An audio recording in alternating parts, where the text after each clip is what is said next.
मी एक साधा सरकारी कर्मचारी. आपलं आयुष्य एका शांत, सरळ नदीसारखं जगत होतो. महाराष्ट्राच्या एका लहानशा गावात माझं बालपण केलं. माझ्या आईवडिलांनी मला एकच शिकवण दिली होती. माणूस कितीही मोठा झाला तरी त्याने आपल्या मातीशी आणि मूल्याशी प्रामाणिक राहावं. ही शिकवण घेऊनच मी इंजिनियर झालो आणि सरकारी नोकरी मिळवून मुंबईसारख्या मोठ्या शहरात आलो. माझ्या आयुष्यातील सर्वात मोठा आनंद म्हणजे माझा मित्र रमेश. आम्ही लहानपणापासून सोबत वाढलो होतो.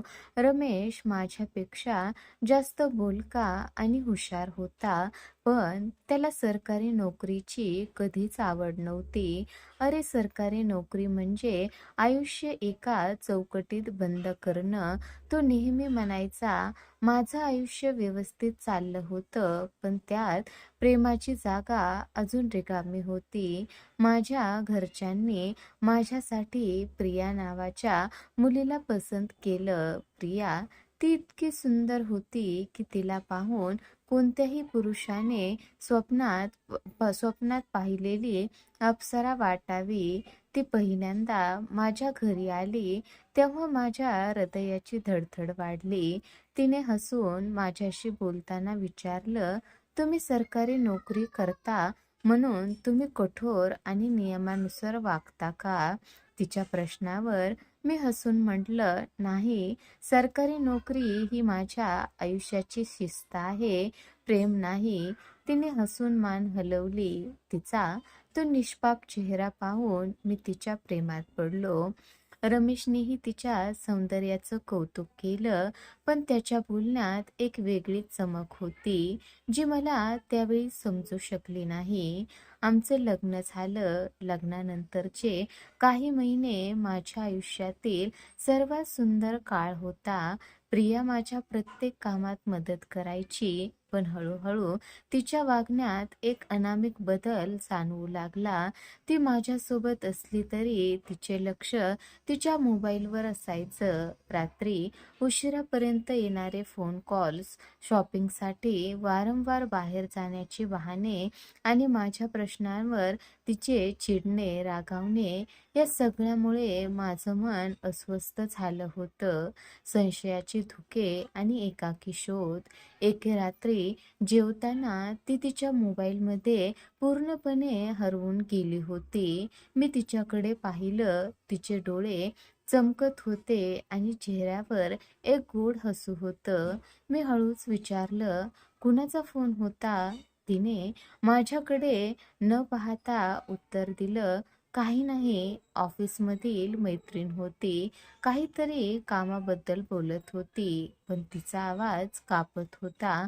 मला तिच्या बोलण्यावर विश्वास बसला नाही. माझ्या मनात संशयाचा किडा आता एका नागिनीसारखा माझ्या डोक्यात वळवळत होता. मी स्वतःला समजावत होतो, मी उगाच विचार करतोय, ती माझ्यावर प्रेम करते, पण माझ्या मनाला शांतता मिळत नव्हती. एक दिवस कामावर न जाता मी तिचा पाठलाग करायचं ठरवलं. मी एका रिक्षात बसून तिला फॉलो करत होतो. प्रिया एका मोठ्या इमारतीजवळ थांबली. ती आत गेली आणि काही क्षणातच रमेश माझ्या समोरून आत गेला. माझ्या डोळ्यांवर माझा विश्वासच बसत नव्हता, कारण तो माझा जिवलग मित्र, माझा मित्र, माझा भाऊ, माझा रमेश होता. माझाच विश्वासघात करत होता. माझ्या मनात फक्त एकच विचार होता, या सत्याचा पुरावा कसा मिळवायचा? त्या क्षणी मला काहीच सुचलं नाही, कारण मी ज्याच्यावर खूप विश्वास केला होता असा तो माझा मित्र रमेश होता, आणि तोच माझ्या बायकोसोबत. हे सगळं पाहून तर माझ्या पायाखालची जमीनच सरकली. विश्वासघाताचा प्रवास आणि चुकीचा निर्णय. मी माझ्या आयुष्यातील सर्वात वाईट परिस्थितीतून जात होतो.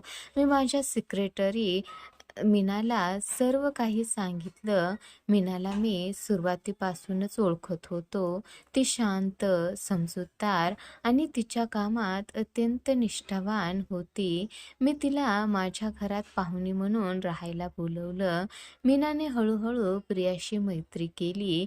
एक दिवस तिने माझ्याशी बोलताना सांगितलं, "सर, प्रिया तुमची नाही तर रोहनची खूप स्तुती करते." मीनाला संशय आला आणि तिने तिच्याकडे असलेली एक गुप्त वस्तू प्रियाच्या खोलीत ठेवली. तिने रोहन आणि प्रियाच्या वागण्यावर नजर ठेवली. एक दिवस मीनाला एक मोठा धक्का बसला. तिने पाहिलं रोहन आणि प्रिया दोघेही एकमेकांच्या खूप जवळ आले होते. मीनाला वाटलं की हाच पुरावा आहे. ती धावत माझ्याकडे आली. तिने थरथरत्या आवाजात मला सांगितलं, "सर, मला एका माणसाचा फोनवर फोटो मिळालाय. तो रमेशचा आहे आणि प्रिया रोहनला मिठी मारत होती." मी पूर्णपणे कोसळलो. एका क्षणात माझ्या डोळ्यासमोर सर्व काही स्पष्ट झालं. मी तातडीने घरी पोहोचलो. रोहन आणि प्रिया दोघेही खोलीत होते. मी रोहनला ओढून बाहेर काढलं. "तू माझ्या पाठीत खंजीर खुपसलास." मी ओरडलो. रोहन घाबरून म्हणाला, "दादा, ती मला फक्त वापरत होती." मी त्याच्या बोलण्याकडे दुर्लक्ष करून त्याला लगेच दिल्लीला पाठवून दिलं. पण मीनाची गोष्ट माझ्या डोक्यात फिरत होती. "रमेश." मी त्याला लगेच फोन केला आणि घरी बोलावलं. तो आला आणि त्याच्या चेहऱ्यावर निर्दोषपणाचा मुखवटा होता. "भाऊ, काहीतरी गैरसमज झालाय." तो हसून म्हणाला. माझ्या प्रश्नांना तो ओढवाओढवीची उत्तरे देत होता. माझ्या मनात आता फक्त एकच विचार होता, सत्य काय आहे? अखेरचा डाव आणि विश्वासाचा कडेलोट. त्या रात्री मी ठरवून घरी परतलो. मी आत न जाता खिडकीतून डोकावून पाहिलं. आतमध्ये रमेश आणि प्रिया हसून बोलत होते. रोहनला हाकलून दिलं होतं ते चांगलं झालं. रमेश हसत म्हणाला, "तो बिचारा खूप साधा आहे. त्याला वाटलं मी त्याच्यावर प्रेम करते." प्रियाने खिल्ली उडवली, "या सरकारी नोकराला वाटतं मी त्याच्यावर प्रेम करते. मला तर फक्त त्याच्या पैशाने आणि नोकरीने प्रेम आहे." ती पुढे म्हणाली, "रमेश, आपल्या लग्नानंतरही मी फक्त तुझ्यासोबतच होते आणि तुझ्यासोबतच राहणार." त्या क्षणी माझ्या डोळ्यातून अश्रू आलं आणि माझ्या तळपायाची आग मस्तकात गेली. माझ्या मनात फक्त एकच विचार आला, त्यांनी माझ्या भावनांशी खेळ केला आहे. मी लगेच दरवाजा उघडला. "नाटक पुरे. आज तुमचं नाटक संपलं." मी ओरडलो. "तुम्ही दोघेही माझ्या आयुष्यातून आणि माझ्या घरातून कायमचे निघून जा." मी रमेशला एक जोरदार थप्पड मारली आणि प्रियाला तिचं सामान घेऊन बाहेर पडायला सांगितलं. नव्या आयुष्याची पहाट आणि विश्वासाची पुनर्बांधणी. त्यानंतर माझं आयुष्य पूर्णपणे बदललं. मी प्रियाला घटस्फोट दिला. माझ्यात आणि माझ्या भावात पुन्हा संवाद सुरू झाला. रोहनने मला सांगितलं की त्याला काहीही माहीत नव्हतं. माझ्या आयुष्यातील सर्वात मोठा आधार मीना बनली. ती माझ्यासोबत राहिली. मला समजून घेतलं. मी तिला लग्नाची मागणी घातली. आज आम्ही सुखी आहोत. मला नंतर कळलं, रमेशने प्रियाला सोडून एका श्रीमंत मुलीशी लग्न केलं आणि प्रियाला तिच्या कर्माची शिक्षा मिळाली. माझ्या आयुष्याने मला शिकवलं की प्रेम हे चेहऱ्यावरच्या सौंदर्यात आणि पैशात सापडत नाही. ते मनाच्या प्रामाणिकपणात, विश्वासात आणि निष्ठेत सापडतं.